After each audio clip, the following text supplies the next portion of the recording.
police station around and you don't have a way of escape, and so only then are you allowed to use force to protect yourself. So carrying an arm, because in the West you're allowed to carry firearms and stuff to protect yourself. In India we do not have that law. In India the law is simple on self-defense. If you can run, run. If you can hide, hide. If you have recourse to public authority, say for example a police station nearby, go there. Plead for your life.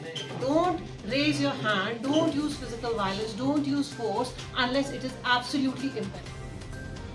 Prosecution means a person, as per section 2U of CRPC, the current CRPC, a person is appointed as a public prosecutor. यानी कि investigation लेते हैं, forensic report लेते हैं, फिर अपना case build करते हैं, prosecution case to be dealt in the court of law.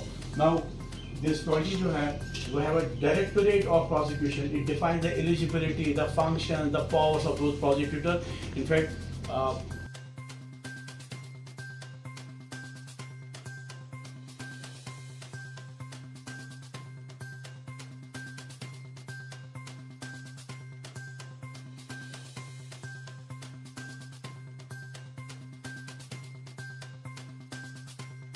Appreciate your time and expertise.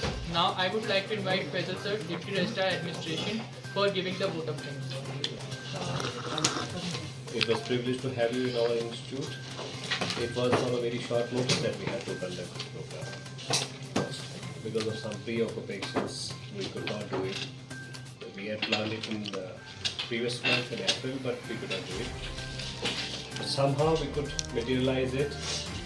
This was a requirement as per our mandate, as per our duty towards society, towards our students, staff and academic members, so that whatever is happening in the country, whatever major initiatives are there in the country, the information needs to be disseminated among ourselves, and later on, once we are apprised, we can then take this information to our places where we live, and we apprise people accordingly who are in our circles. This is the main motive of holding such programs. It was also mandated by the Ministry of Education that we have to disseminate information on these amendments, on these changes that the country has brought, and which will be effective from 1st July 2024. I'd like to thank all the participants first, students especially, who have chalked out their time and came here.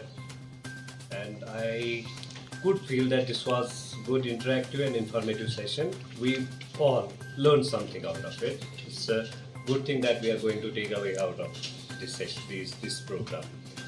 I'd like to thank Burhan sir. He, at a very short notice, I called him, he was there, he stood and he managed things. He called the experts and all the administrative machinery who arranged all other things. I thank all of them.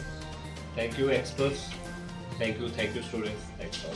certainly the purpose of this program is to make a large scale awareness about the upcoming laws being passed by the Parliament of India, which will be implemented on 1st July 2024.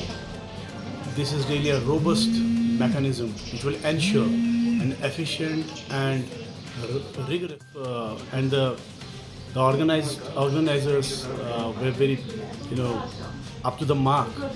And regarding these three legislations, the audience was very active and response was very overwhelming.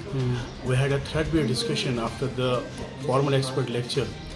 Students, professors and other dignitaries, they posed several questions with respect to different dimensions of the legislations. That's making people aware of the upcoming laws, because in our daily life many types of crimes are happening. You, by one or other way, you get involved in such situations, God forbid. So those legislations help you, beforehand make you aware that what is the dispensation system with respect to the law and order. My name is Dr. Sabha Manu, and we had the interaction in the National Institute of Technology today. We spoke about the laws, upcoming laws which have been, which will be put in place on the 1st of July, namely the Bharatiya NIT Srinagar and the Criminal Procedure and the Evidence Act, which have been changed. Now, I believe that these laws have been changed for the better, because the changes were long due. The laws that we had in place, they required exhaustive changes, they required an overhauling. So hopefully the laws that are being put in place, they will address the issues that the society was facing, they will address the needs of the change of time, and we'll see better results, we'll see proper implementation, and we'll see more awareness in people regarding these laws. How so? Myself, Basara Bashir. I am working in the legal cell of the NIT. As people are aware that the Home Ministry recently announced 3 criminal laws replacing, or we can call repealing, the British era IPC, CRPC and Evidence Act. Today, while organizing this in this program, the faculty from the School of Law from University of Kashmir and SP concerned Hazratbal together gave a brief lecture highlighting that how the new laws overhaul the Indian criminal justice system and how the laws revamp and replace the dated colonial laws by considering the implementation of justice through a victim-centric approach. And it is worth mentioning here that the faculty and the concerned SP of Hazratbal highlighted key aspects of these laws, especially within an action plan to reduce legal risks and streamlining operations and investigation methodologies. Thank you.